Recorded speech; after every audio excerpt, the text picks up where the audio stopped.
Hey y'all. So this is gonna be a tough video to make.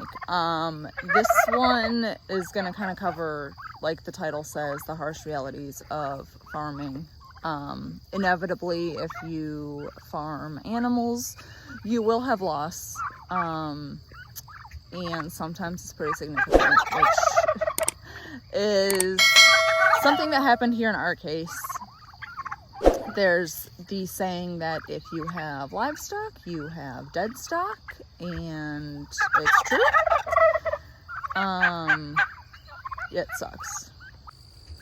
In our instance, it is surrounding our grow out turkey poults who are right here. So we have something called blackhead disease on our property, and chickens can have it and be okay and survive, and really not even exhibit any illnesses.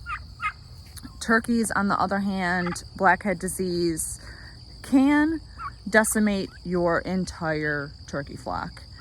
So our adults are okay. They're over here.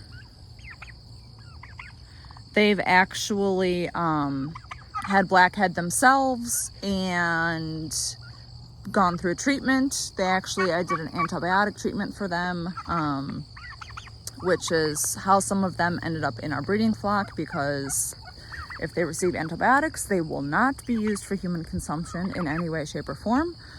So our poults this year that we hatched out, we started with, look at that guy being handsome.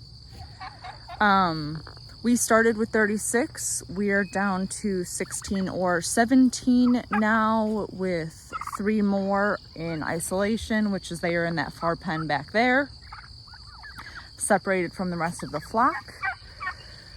Blackhead disease is the disease that people reference if you've ever heard someone say to not keep chickens and turkeys together, because chickens can have it and live with it and be fine, and turkeys can catch it, and obviously you can suffer significant losses. Turkeys can get blackhead. It's actually caused by a protozoa that starts in their digestive tract and then eventually affects their liver, to the point that that's ultimately what gets them, is their liver is so heavily damaged. So the protozoa can live in the soil for up to 3 years. So once you have it, it is very difficult to get rid of. It's also, as slugs and earthworms travel either through your soil, on your soil, eat your soil. If a turkey comes along and eats a slug or an earthworm that has it, they also can end up with it like that. So we've tried, there's articles saying that some turkey producers have had really good luck using cayenne pepper as a treatment. We have tried that this year with no luck. I'm working with a well-known poultry nutritionist at the moment with another all-natural formula.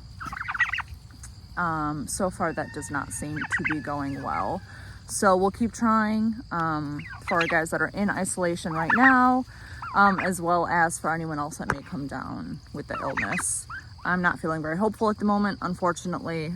So, but I'm doing everything I can. So we'll see what happens.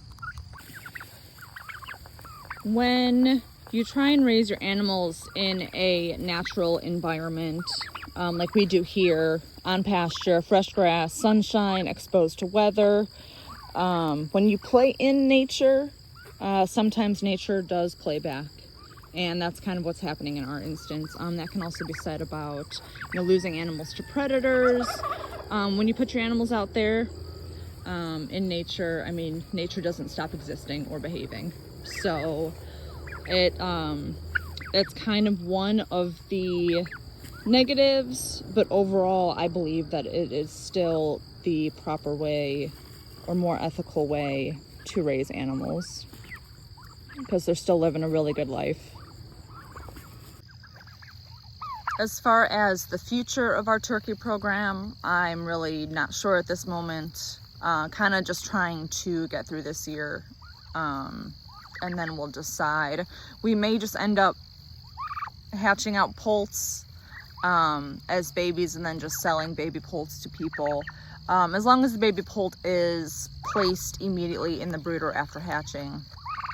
If they're not exposed to that protozoa, you do still have to practice good biosecurity when handling them. Obviously wash your hands, don't cross-contaminate anything, and they should be okay. But we'll see. We'll see if any poults survive this year. There are a couple of things I could do, like next year. If I tried again next year, it would be on a very small batch of poults, because this hurts to lose so many. It hurts to lose any of them, but when it's at a scale, it's even worse. So I could try running them on fresh ground that has not had any chickens or turkeys previously, to see if that's how these guys are picking it up, if they're just picking it through the cycle of other turkey or chicken spreading blackhead and the protozoa. But we'll see how the rest of this season goes. Going through times like this where you were just mentally, emotionally, and physically exhausted from trying to provide such specific care, because at this level of care for them, they are no longer just to come out, feed them once or twice a day, fresh water, move the tractor. It's more monitoring, it's administering treatments if you go that route.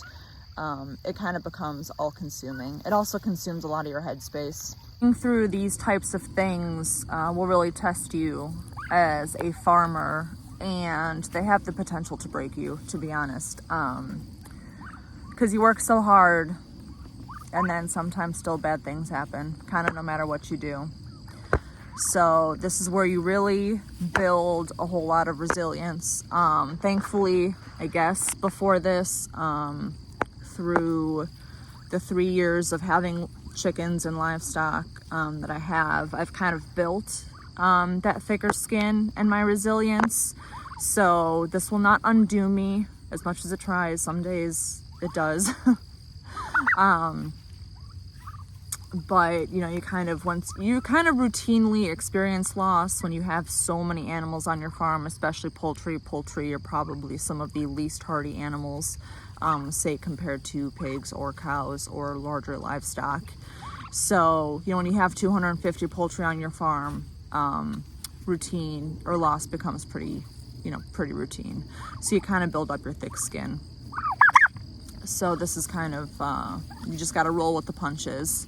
The other thing that will always help you get through loss like this is you see something happening, you experience your loss, you observe, you research, and you do what you can do. Oh, something's happened.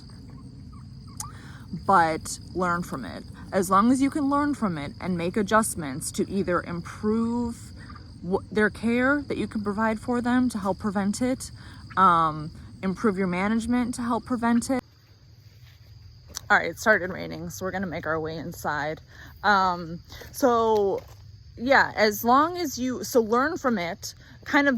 I look at it as like not letting their loss and their death have happened in vain. I am going to take what I can from it and just try and do better by the animals that I currently have on the farm and the animals that I will probably have in the future.